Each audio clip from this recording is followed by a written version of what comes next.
পাগলা তিতামিটা বুঝে না, পাগলারে কেউ জিলাপি দেয় না। আর আমাদের এই পাগলারে চেতাইলে কেউ রেহাই পায় না। বলছিলাম আমাদের সাংবাদিক ইলিয়াস ভাইয়ের কথা, একেবারে এখন এনসিপির একেবারে $20 দিছে। দেখেন গতকাল ভাইয়ের আগের দিন এনসিপির যে প্রধান নাহিদ ইসলাম বলছে যে অনেক উপদেষ্টারে নাকি বেইমানি করছে, তারা সেফ এক্সিট নিয়েও রাখছে। দেশ তাইরা হয় অস্ট্রেলিয়া, নাইলে আমেরিকা, না হলে যে ইংল্যান্ড, সেখানে চলে যাব। আর ইসি আবার নির্বাচন কমিশন, এই নির্বাচন কমিশনের মাঝে মাঝে আবার ওই যে সালাউদ্দিন কমিশনও বলে, এই নির্বাচন কমিশন এখন তাদের সাথে শুরু করছে ফাজলামি। মনে হচ্ছে যে শালাদুল আবার ফাজলামি চলছে। এনসিপি হচ্ছে শালা, আর নির্বাচন কমিশন হচ্ছে এরা হচ্ছে দুলাভাই। কি এনসিপিরে দিচ্ছে কি মার্কা বেগুন মূলা। দেখেন কি এক হাসির পাত্র বানানোর জন্য এদেরকে। আচ্ছা যাই হোক, আবার ইলিয়াস ভাই এদিকে আবার ডক্টর ইউনুসের প্রতিও খেপছে, একবারে চরম লেভেলের খেপা খেপছে। ওই যে যখন কইছে যে ভারতের সাথে সম্পর্ক স্বাভাবিককরণ বা এই যে এই আওয়ামী লীগের কার্যক্রম স্থগিতাদেশ উঠে যাবে, এগুলো করার পর কইছে কিন্তু যে আপনি ভদ্র সুদখোর, এটা আমরা জানি, কিন্তু আপনাকে দিয়ে দেশে কিছু হবে না, সময় আসতেছে ডলার আরো দেবা। এরকম ভাবে ভাইরে ভাই পিনাকি দাদা আর ইলিয়াস ভাই ডলার যে খাইছে, একেবারে মনে করেন সালটাল উঠে গেছে। মনে করতেছেন যে কি আপনার ফিরিস্তি নাই, সবার ফিরিস্তি কিন্তু মনে করেন এই ইলিয়াস ভাই আর পিনাকি দাদার কাছে আছে। এগুলা তুইলা ধরবো, সময়মতো ধরবো। তো যাই হোক, তিনি কি বলছেন দেখেন। এই যে এনসিপির নাহিদ ইসলাম যখন বলছে যে উপদেষ্টারা গাদ্দারি করছে, তখন তিনি কি বলছে, তিনি বলছেন যে আমি 5 তারিখের 6 দিনের মাথায় বলছিলাম, শুনছিলেন, আসল কাজ বাদ দিয়ে ধান্দাবাজিতে নেমে গেছিলেন। বলতে শুনছিলেন, প্রশ্ন করছে, আসল কাজ বাদ দিয়ে ধান্দাবাজিতে তখন নেমে গেছিলেন। এনসিপির উদ্দেশ্য করে কইছে, আপনারা মনে করছিলেন নিজেরা বিশাল কিছু হয়ে গেছেন, এখন কাঁদেন কেন? এনসিপি বলে এদেশে কোনো কিছু থাকবে না, সর্বোচ্চ বিকাশ পার্টির মতো কিছু হইতে পারবেন। আর বিকাশ পার্টি কার? এটা ওই যে নূর আর রাশেদের যে গণ অধিকার পার্টি, এটা সবাই বিকাশ পার্টিটাকে। এখন সর্বোচ্চ হইলে নূর আর রাশেদের মতো গণ অধিকার পরিষদের মতো হতে পারে। দেখেন এনসিপির যে প্রথম দিকে যে একটা গ্রহণযোগ্যতা ছিল, এখন সিটা পাঠও নাই। এখন তারা যে সংবাদ সম্মেলন করে একটা 5-6 জন সাংবাদিক ছাড়া, এরকম আর নেই, আগের মতো হুড়ুহুড়ি এরকম নাই কিন্তু। আর তারপর তিনি বলছেন যে জামায়াত বিএনপির বাইরে 10 থেকে 15 বছর পরে আওয়ামী লীগ আসতে পারে, তবে এনসিপি না। আপনারা কিছু টাকা কামিয়েছেন কিন্তু গ্রহণযোগ্যতা হারিয়েছেন। ইউনুস সহ প্রতিটা উপদেষ্টা ধান্দাবাজি করছে এবং সবাই বিদেশে টাকা পাচার করছে। আপনাদেরও কেউ কানাডা এবং কেউ তুর্কি, অস্ট্রেলিয়া, আমেরিকা, ইউরোপ টাকা জমিয়েছেন।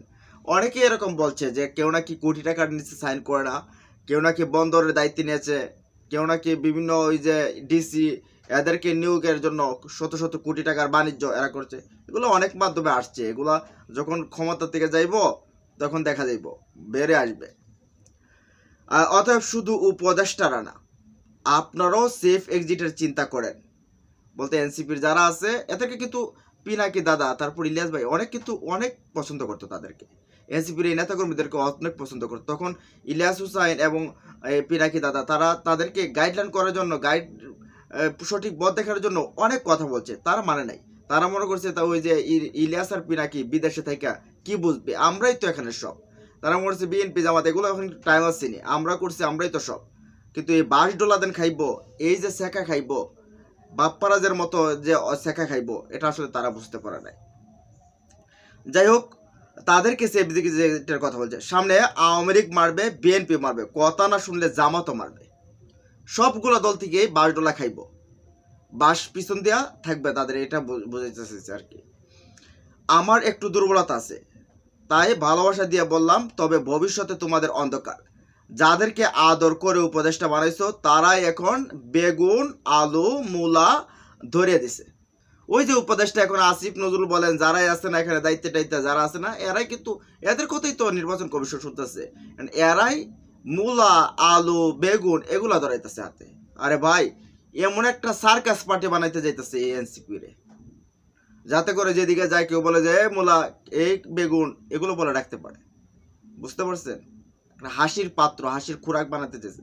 এটা এদের হাতের কামাই, এনসিপির হাতে কামাই। এখনো মনে করে যে তারা ক্ষমতায় চলে যাবে। এই নূরের দল নিয়ে, তারপরে মঞ্জু, এই কয়েকটা দল নিয়ে বা 10টা দল মিলে হয় না গেছে লাখখানেক কোনো ভোট আছে কিনা, এটা এরকম একটা অবস্থা এদিকে নিয়ে যেতে চায় ক্ষমতায়। তারপরে অথচ তাদের পক্ষে আমার বিরুদ্ধে দাঁড়িয়েছিলেন, মনে আছে তখন যখন পিনাকি ইলিয়াসরা যখন এই উপদেষ্টা আরদেরকে ডলা দিচ্ছিল, একেবারে বাংলা ওয়াশ করছিল তাদেরকে, তখন এই এনসিপি নেতারা তাদের পক্ষ হয়ে কথা বলছিল যে ইলিয়াস এবং পিনাকি তারা নাকি উপদেষ্টা হওয়ার জন্য নাকি উঠে পড়ে লেগেছে, তাদের উপদেষ্টা হতে হবে, তাদের এতই শখ উপদেষ্টা হওয়ার। এরা যে এই 15 বছর এই সময়টাতে এই কথা বলে গেছে আওয়ামী লীগের বিরুদ্ধে, তখন কণ্ঠস্বর মিডিয়াতে কে বলতো, কথা বলার মতো কেউ ছিল না। ইলিয়াস পিনাকি এরাই কথা বলছিল। যাই হোক, এখন নাকে তেল দিয়ে গিয়ে ঘুমান, সামনে নির্বাচন জামাত আর বিএনপির মধ্যে হবে। আপনারা না সুজা বলে দিচ্ছে যে আপনারা না, সামনে নির্বাচন জামাত এবং বিএনপির মধ্যে হবে, আপনারা তেল দিয়ে ঘুমান। এই চিন্তা আপনাদের করে লাভ নাই। যাই হোক, ওই যে বলছিলাম না যে ইলিয়াস ভাই চেইতা গেলে কিন্তু মারাত্মক। এখানে প্রধান উপদেষ্টা কে, কে জামাতের আমি, কে বিএনপির মহাসচিব, কে বিএনপির ওই যে ভারপ্রাপ্ত এই এই চেয়ারম্যান, কে কি এগুলা দেখার টাইম নেই তার কাছে। তিনি একেবারে মনে করেন ওই যে এই একবার ওয়াশিং মেশিন আছে না, এরকমভাবে ওয়াশ করে। তো চেতায়েন না, এই ইলিয়াস বাইরে চেতায়েন না। বিশেষ করে ভারতপন্থী হবেন আর আওয়ামী লীগপন্থী কেউ হবেন, আর কেউ মনে করুন টাকা টোকা পাচার করবেন, দেশ বিরোধী হবেন, একেবারে ইলিয়াস বাইরে একেবারে কিন্তু ধুয়ে ফেলবে। তো যাই হোক, এইখান থেকে বোঝা যাচ্ছে যে তাদের জন্য সামনে কঠিন সময় আসতে যাচ্ছে। যদি শিক্ষার যদি কিছু থাকে এখন শিখতে পারে, না হলে ভবিষ্যতে আরও প্রস্তুত হবে। ভালো থাকুন, সুস্থ থাকুন, আল্লাহ হাফেজ।